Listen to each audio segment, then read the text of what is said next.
West Asia is a blinding theater of missiles and drones. Despite sustained Israeli and American bombing, Tehran has unleashed a lethal evolution in missile warfare. We go inside the high-stakes battle as Iranian cluster munitions breach the world's most advanced defense shields.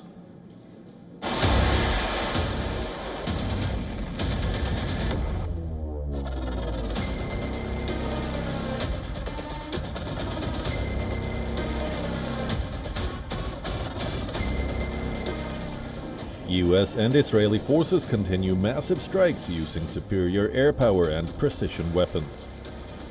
US has now deployed B-1 and B-2 bombers to drop heavy bombs to destroy fortified targets inside Iran.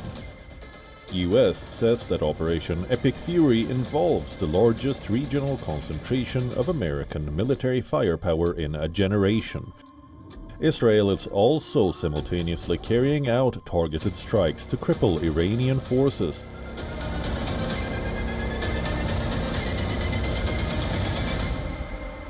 Our forces, along with the U.S. Armed Forces, continue degrading the Iranian regime's military capabilities. We have focused on targeting ballistic missile launchers, command and control centers, underground bunkers, and of course, key Iranian regime leadership figures. Iran is responding with sheer volume and speed. Hundreds of missiles and drones have been fired in recent days, targeting Israel and US-linked sites across the region.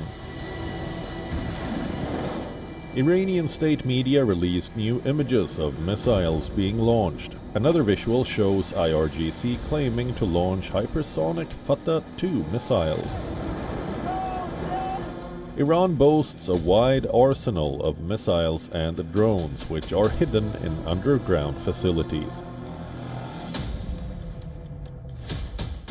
The enemy must await continuous punitive attacks. The gates of hell will open more and more, moment by moment, upon the United States and Israel.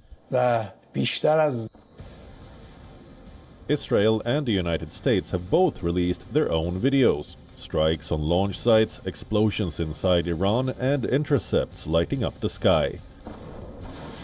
Yet, despite layered defense systems, including Israel's multi-tier shield and US assets in the region, some missiles are getting through. The Israel Defense Forces have accused Iran of using a missile carrying a cluster warhead in strikes on Israel, a claim that adds a new level of concern. Cluster munitions are designed to burst mid-air, releasing dozens of smaller sub-munitions over a wide area.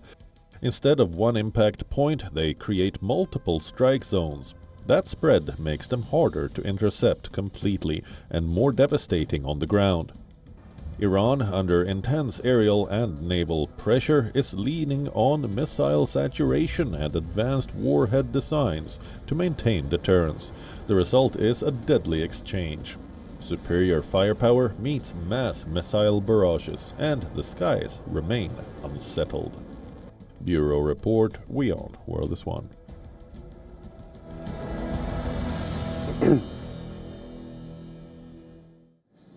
Ambassador D.P. Srivastava is a distinguished fellow, VIF, and a former Indian ambassador to the Islamic Republic of Iran. The ambassador is joining us live from Delhi. Ambassador, thank you very much for your time and welcome to the broadcast. The IRGC has just warned that continued US-Israeli attacks will see Iran conduct reprisals against all economic centers in the Middle East. They've actually put out a statement saying, "We have closed the Strait of Hormuz. Currently, the price of oil is above $80 and it could soon go up to $200 per barrel." What are the global ramifications of these reprisals?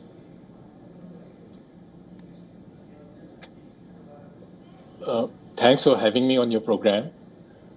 Hormuz Strait carries 20% of the global oil supplies. There is no alternative source which can compensate for loss of crude oil supplies on such a big scale. Just to give you a comparison, the second oil price hike in 1979 was caused by disruption of Iranian crude exports due to the Iranian Revolution, that removed 10% of the global oil supply, and the prices went up three times from $11 to $35 per barrel. This time, if Hormuz Strait remains closed for a long period, what you are witnessing is 20% of the global oil supply being taken off. So the impact will be much worse. And there's a parallel impact in terms of the LNG supplies, and that has already happened. Earlier in the day today, Ras Laffan LNG facility in Qatar was damaged, and Qatar has announced